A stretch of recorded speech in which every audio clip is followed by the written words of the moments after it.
내가 임신 7개월째의 언니 집에서 쫓겨난 그날, 비가 억수로 쏟아지던 서울거리는 내 눈물만큼 차가웠다. 부모님은 내 아이의 장난감을 쓰레기통에 버리며 말했다. 너 같은 년이 키울 애가 뭐가 필요해. 그 말은 내 가슴에 칼처럼 박혔고 나는 그 순간부터 살아남기 위해 이를 악물었다. 그날 아침, 나는 언니의 아파트에서 깨어났다. 배가 불러서 움직이기 힘들었지만 언니가 출근하기 전에 커피를 타주려고 부엌으로 갔다. 언니는 남편과 함께 식탁에 앉아 있었고 그들의 눈빛이 이상했다. 미나야, 이제 그만 나가. 언니의 목소리는 차분했지만 그 안에 숨겨진 혐오가 느껴졌다. 내가 왜? 라고 물었을 때 그녀는 한숨을 쉬며 말했다. 너 때문에 우리 집이 엉망이야. 이혼 소송 중에 내가 여기 있으면 남편 쪽 변호사가 이용할 거야. 게다가 내 애 아빠가 누군지도 모르잖아. 우리 가족 명예의 오점이지. 나는 믿을 수 없었다. 3개월 전 남자친구가 사라진 후 부모님 집에서 쫓겨나 언니에게 매달렸었다. 부모님은 내가 임신한 게 우리 탓이냐? 스스로 알아서 해라고 하며 문을 잠갔다. 언니는 처음엔 동정 어린 눈으로 받아줬다. 언제든 와, 미나야. 하지만 이제 그녀는 나를 짐처럼 취급했다. 나는 울면서 물었다. 언니, 나 어디 가? 병원도 가야 해. 그녀는 어깨를 으쓱하며 대답했다. 모텔이라도 가. 돈 좀 줄게. 그리고 현금 50만 원을 테이블에 던졌다. 그 돈은 내 인생의 가치였다. 집을 나서며 나는 비를 맞았다. 뱃속 아이가 발로 차는 게 느껴졌지만 그 고통은 아무것도 아니었다. 진짜 고통은 가족의 배신이었다. 부모님에게 전화했다. 엄마, 언니가 나 쫓아냈어. 엄마의 대답은 차가웠다. 그럴 만하지? 내가 왜 거기 갔어? 우리도 내 물건 다 버렸어. 아이 장난감. 그게 뭐라고? 쓰레기야. 그 말에 나는 무너졌다. 내가 어렸을 때부터 모은 인형들, 이제 내 아이에게 주려던 것들. 그들은 그것을 버렸다. 마치 나를 버린 것처럼. 그날 밤, 나는 싸구려 모텔에서 혼자 앉아 있었다. 배가 아팠지만 병원 갈 돈이 없었다. 나는 생각했다. 왜 내가 이렇게 살아야 하지? 가족이 나를 버린 이유는 단순했다. 아버지는 회사에서 명예퇴직을 앞두고 있었고 어머니는 동네에서 체면을 중시했다. 언니는 이혼 소송 중이었고 나 같은 문제아가 방해가 됐다. 그들은 나를 희생양으로 삼았다. 하지만 나는 죽을 수 없었다. 아이 때문이다. 나는 이를 악물고 일어났다. 살아야 해. 그리고 복수해야 해. 그 생각이 처음으로 떠올랐다. 하지만 아직은 아니었다. 먼저 살아남아야 했다. 다음 날 나는 사회복지센터에 갔다. 임신부 지원 프로그램에 신청했다. 그곳 상담사는 동정 어린 눈으로 나를 봤지만 나는 그 시선이 싫었다. 가족이 왜 도와주지 않나요? 그녀의 질문에 나는 웃었다. 가족. 그들은 나를 버렸어요. 지원금을 받아 작은 원룸을 구했다. 일자리를 찾았다. 카페에서 아르바이트로 시작했다. 매일 아침 메스꺼움을 참으며 커피를 탔다. 손님들의 웃음소리가 들릴 때마다 내 가족의 웃음을 떠올렸다. 그들은 지금 행복할까? 아이를 낳은 후 병원에서 혼자였다. 산통이 왔을 때 나는 가족에게 전화하지 않았다. 미나 씨, 축하해요. 건강한 여아예요. 간호사의 말에 나는 눈물을 흘렸다. 아이를 안고 원룸으로 돌아왔다. 이름은 지은으로 지었다. 은혜를 짓는다는 뜻, 하지만 그 은혜는 누구에게? 나 자신에게. 시간이 흘렀다. 지은이가 돌이 될 무렵 나는 안정됐다. 직장에서 정규직이 됐다. 하지만 밤마다 꿈에서 가족을 봤다. 언니의 차가운 눈, 부모님의 무관심. 나는 그들을 미워했다. 하지만 미움만으로는 부족했다. 나는 관찰하기 시작했다. 소셜미디어를 통해 그들의 삶을 엿봤다. 언니는 이혼을 피하고 남편과 재결합했다. 부모님은 아버지의 퇴직 파티를 열었다. 그 사진들 속에서 그들은 웃고 있었다. 나 없이. 나는 생각했다. 왜 그들은 행복한데 나는 고통받아? 임랭 콩큐도옥 AI.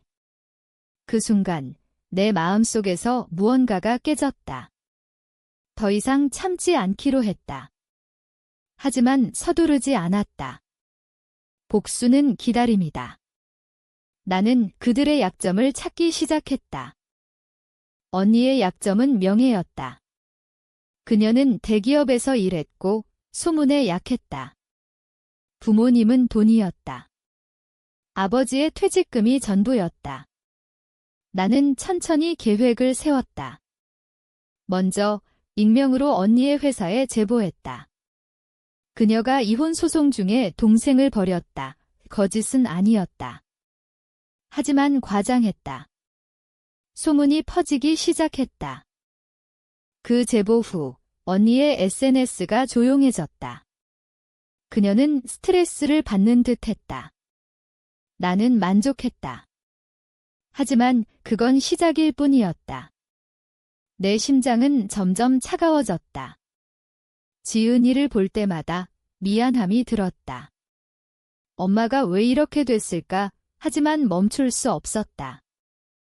지은이가 2살이 됐을 때 나는 더 깊이 파고들었다. 복수는 단순한 분노가 아니었다. 그것은 전략이었다. 나는 매일 저녁 지은이를 재운 후 컴퓨터 앞에 앉아 그들의 삶을 분석했다. 언니의 남편은 여전히 바람을 피우고 있었다. 증거를 모았다. 사진, 메시지. 해킹은 아니었다. 그냥 공개된 정보와 지인들의 수다. 부모님의 약점은 건강이었다. 어머니는 당뇨가 있었고 아버지는 고혈압. 하지만 그보다 돈 후 퇴직금을 투자한 주식. 나는 금융앱을 통해 그들의 포트폴리오를 추적했다. 합법적으로. 공공정보였다. 첫 번째 진짜 행동은 부모님에게 편지를 보낸 거였다. 익명으로. 당신들의 딸이 버린 아이를 보세요. 사진 첨부, 지은이의 사진을 보냈다. 그들은 무시할 수 없었다. 어머니에게서 전화가 왔다. 미나야, 그 사진 뭐야? 나는 차갑게 대답했다. 엄마가 버린 손녀예요. 그녀는 울었다. 미안해. 하지만 나는 끊었다. 그 울음소리가 달콤했다. 하지만 그건 함정이었다. 나는 그 통화를 녹음했다. 그리고 언니에게 보냈다. 부모님이 내 탓이라고 해 거짓말이었다. 하지만 언니는 믿었다. 가족 내 분쟁이 시작됐다. 언니가 부모님 집에 가서 싸우는 소리가 들렸다. 이웃을 통해 알았다. 내 마음은 갈등했다. 지은이를 키우며 나는 행복했다. 그녀의 웃음이 내 유일한 빛이었다. 하지만 밤이 되면 복수의 그림자가 드리웠다. 이게 옳을까? 나는 스스로 물었다. 하지만 답은 항상 같았다. 그들은 나를 파괴했다. 이제 내가 할 차례. 언니의 회사 소문이 커졌다. 그녀는 승진해서 밀렸다. SNS에 힘든 날들이라고 썼다.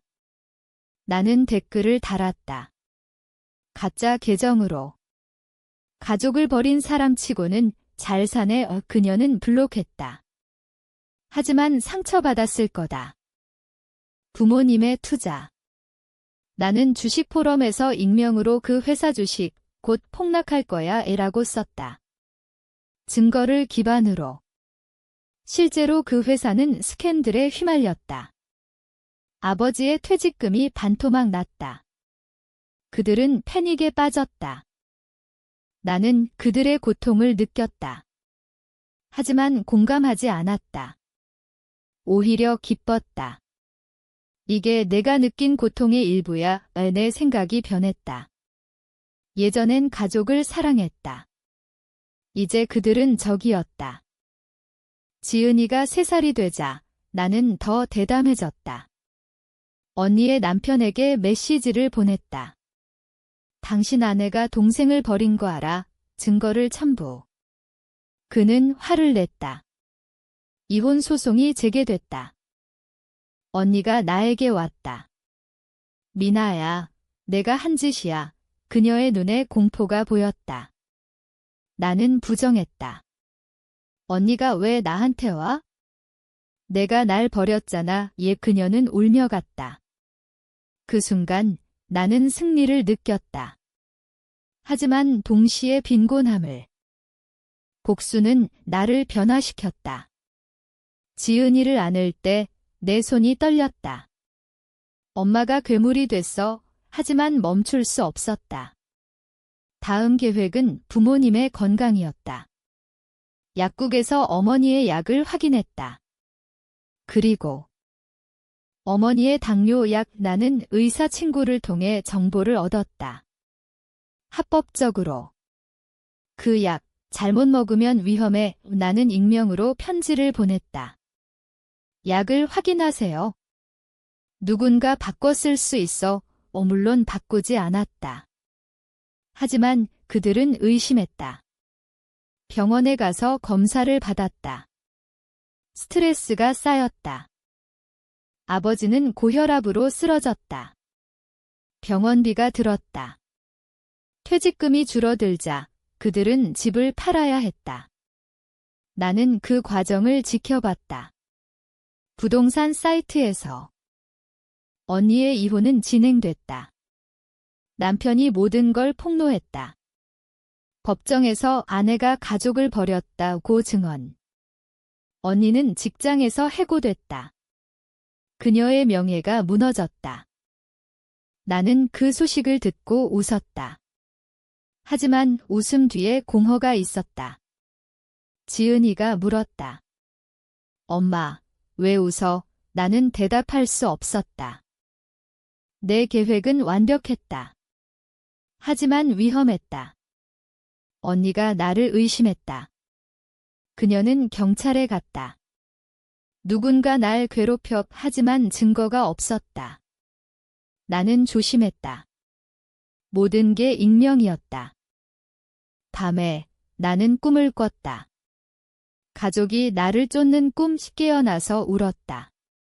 왜 내가 이렇게 됐지? 복수는 나를 먹어치웠다. 하지만 후회하지 않았다. 그들은 똑같이 느껴야 했다. 지은이가 4살이 됐을 때 나는 마지막 단계를 밟았다. 부모님에게 소송을 걸었다. 유기죄 변호사를 고용했다. 증거는 통화 녹음, 편지들. 그들은 충격받았다. 법정에서 어머니가 울었다. 미나야, 왜? 나는 대답했다. 엄마가 왜 나를 버렸어? 판사는 우리 쪽 손을 들어줬다. 보상금이 나왔다. 적었지만 상징적이었다. 언니는 파산했다. 남편이 모든 재산을 가져갔다. 그녀는 작은 아파트로 이사했다. 나처럼. 나는 그들의 삶을 파괴했다. 하지만 내 삶은? 지은이를 보며 나는 물었다. 이게 행복인가? 복수의 여파가 왔다. 부모님은 노인정에서 외로워졌다. 이웃들이 수근거렸다. 자식 버린 부모 아버지는 술에 빠졌다. 어머니는 약을 과다 복용했다. 병원에 입원했다. 나는 방문하지 않았다. 하지만 소식을 들었다. 지인 통해. 내 마음은 복잡했다. 미움과 연민. 그만할까? 하지만 아니었다. 그들은 나를 연민하지 않았다. 언니는 나에게 연락했다. 미나야, 용서해. 그녀의 목소리가 떨렸다. 나는 만났다. 카페에서. 그녀는 야위었다. 내가 한 짓 다 알아. 나는 웃었다. 증거 있어. 그녀는 울었다. 왜? 우리가 왜 내게 그랬을까? 나는 대답했다. 너희가 나를 사람 취급 안 했으니까. 그 대화 후 그녀는 자살 시도를 했다. 병원에서 살아났다. 하지만 정신이 망가졌다. 내 심장은 얼어붙었다. 지은이를 키우며 나는 정상적인 엄마가 되려 애썼다. 하지만 밤에 복수의 기억이 떠올랐다. 나는 괴물이야. 시간이 더 흘렀다. 지은이가 5살, 나는 승진했다. 삶이 안정됐다. 하지만 가족의 그림자가 지워지지 않았다. 부모님 집이 경매에 넘어갔다. 나는 샀다. 익명으로. 그리고 그 집을 철거했다. 그들은 길바닥에 나앉았다. 언니는 재활 중이었다. 나는 그녀에게 돈을 보냈다. 회복해. 하지만 그 돈은 함정이었다. 그녀가 받은 돈으로 마약을 샀다는 소문이 퍼졌다. 거짓이었지만 그녀는 다시 입원했다. 이번엔 정신병원. 나는 만족했다. 하지만 불안했다. 다음은 나일까? 복수가 끝나갈 무렵 나는 변했다. 거울을 볼 때 내 눈이 언니의 눈처럼 차가웠다. 지은이가 물었다. 엄마, 가족이 뭐야? 나는 대답할 수 없었다. 부모님은 노숙자 쉼터에 갔다. 아버지가 죽었다. 심장마비. 장례식에 가지 않았다. 어머니는 혼자 남았다. 언니는 퇴원 후 나를 찾아왔다. 미나야, 끝내자. 그녀의 손에 칼이 있었다. 나는 피했다. 경찰이 왔다. 그녀는 체포됐다. 그 사건 후 나는 공포에 떨었다. 내가 넘어갔어. 하지만 후회는 사치였다. 지은이가 6살 학교에서 가족 소개를 했다. 그녀는 천마만 있어요 라고 썼다. 내 가슴이 아팠다. 나는 그들의 고통을 끝내기로 했다. 어머니에게 돈을 보냈다. 이제 그만. 그녀는 받았다. 그리고 사라졌다. 언니는 감옥에서 나왔다. 그녀는 변했다. 나처럼 차가워졌다. 우리는 다시 만났다. 미나야, 내가 이겼어. 그녀의 말에 나는 대답했다. 승리는 없어. 그냥 파괴야. 모든 게 끝났다. 부모님은 사라졌고 언니는 망가졌다. 나는 지은이와 함께 살았다. 하지만 밤마다 그들의 얼굴이 떠올랐다. 내 삶은 안정됐지만 영혼은 텅 비었다. 복수는 나를 구했지만 동시에 파괴했다. 이게 정의인가? 아니면 그냥 복수인가?